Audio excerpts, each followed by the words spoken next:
After Gaddafi, who truly won? Militias, foreign powers, or the Libyan people? The fall of a king. October 20th, 2011. A desert town called Sirte. A man who once called himself the King of Kings of Africa lies bloodied in a drainage pipe.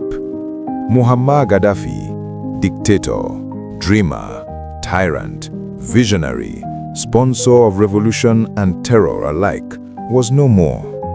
The world cheered. Western leaders claimed victory. Libyans danced in the streets. But as his golden tent in Tripoli flapped empty in the wind, a haunting question remained in the desert air. After Gaddafi, who truly won? The militias who pulled the trigger? The foreign powers who dropped the bombs? Or the Libyan people who dared to dream of freedom? The rise of the brother leader. To understand what was lost, we must first remember what was. In 1969, a 27-year-old army officer named Muammar Gaddafi led a bloodless coup against King Idris, Libya's aging monarch. The young colonel promised dignity, unity, and a Libya built not on feudal weakness, but on Arab nationalism and African pride. Armed with his little green book, he declared a Jamahiriya, a state of the masses. Oil would fuel development, not royal palaces. And for a while, it worked. Education was free, healthcare was free, housing was subsidized. By the 1970s and 80s, Libya had the highest GDP per capita in Africa. To many, it looked like an oasis of prosperity in a troubled region. But prosperity came at a cost. Political dissent was outlawed. Critics vanished. Universities were infiltrated. In Tripoli, public executions of opponents were broadcast on state TV. Gaddafi dreamed of a united Arab world. When that failed, he turned to Africa. He funded revolutions, supported guerrillas, armed insurgents from Ireland to Chad. He was loved and loathed, feared and mocked, a man in golden robes who pitched tents in Paris, Rome, and New York. But by 2011, the desert wind had changed. Tunisia's Ben Ali had fled. Egypt's Mubarak had fallen. The Arab Spring was spreading like wildfire. And in Libya, the spark would burn everything. The war that changed everything.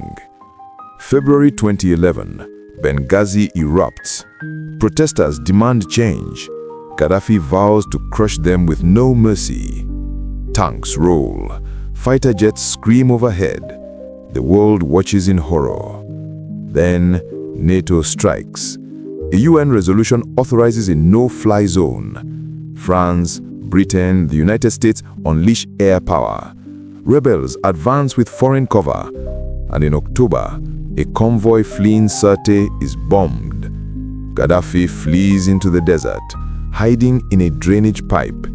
He is dragged out, beaten and killed.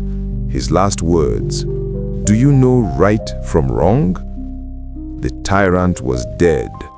The world declared victory, but the war for Libya had only just begun. The age of the militias. With Gaddafi gone, Libya fractured. His iron grip had kept tribes, cities, and Islamists in check. Without it, chaos exploded. Militias sprouted overnight. Neighborhood defense groups, Islamist brigades, tribal fighters, smugglers with pickup trucks mounted with guns. Each claimed turf, each claimed legitimacy. Tripoli was carved into fiefdoms. Benghazi became a battlefield. Misrata rose as a militia power. Oil fields became bargaining chips. Human trafficking routes through the Sahara became cash cows. There was no single Libya, only dozens of Libyas, each ruled by men with guns. The militias had toppled a dictator. But instead of building a nation, they built empires of chaos. The state was hollow, the people abandoned. And where there's a vacuum, foreign powers rush in. Turkey backs the government of National Accord in Tripoli. Russia's Wagner mercenaries fight for General Khalifa Haftar in the east. Egypt and the UAE fund Haftar's war machine. France plays both sides. Italy eyes oil. Qatar slips money into Islamist networks. Libya's deserts became camps for foreign mercenaries. Its skies filled with Turkish drones and Emirati warplanes. Its oil terminals pawns in a global chess match. Libya was no longer a country. It was a prize, carved by outsiders, fought over like a carcass in the desert. And what of the people? In 2011, they danced with hope. They waved flags, believing democracy was within reach, but the dream soured. In Tripoli, blackouts left neighborhoods in darkness. In Benghazi, assassinations became routine. Families stood in endless fuel lines. Mothers searched for clean water. Young men fled on boats across the Mediterranean, chasing survival in Europe. Libya had traded a dictator for 1,000 warlords. The people who had dared to dream became the biggest losers. So, let us ask again, who won after Gaddafi? The militias? They gained guns, turf and money, but legitimacy, none.